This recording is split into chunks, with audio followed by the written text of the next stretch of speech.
Just watch what you say. Now we're going to introduce our interlocutor. James Middlebrook from America Matters has been listening to this conversation and has some questions for both Brad and myself. Viewpoint discrimination.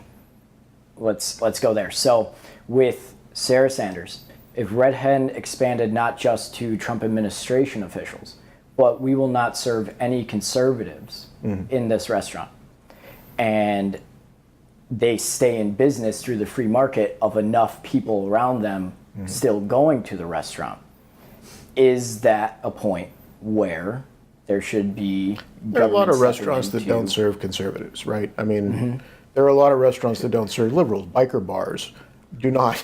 I mean, not because they have a policy against it, but just the market's big enough in cases like this. We're only talking about cases where the public square itself is threatened, and it's not going to be because your restaurant isn't necessarily welcoming to everyone who has every point of view. And I would much rather do that via the market rather than adding another protected class. Okay. I think at this point, the left would love to multiply protected classes. It's because identity politics is what they do.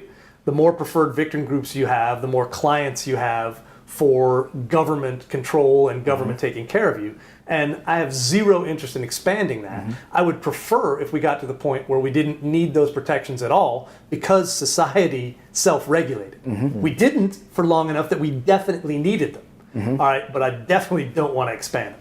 So can I ask you a question then, just to clarify a point?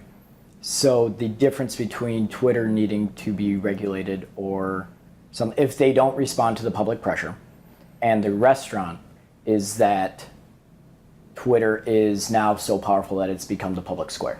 Yeah, that's right. It's ownership of the public square, which is an essentially political space. Okay. That is how we hash out our politics in representative democracy.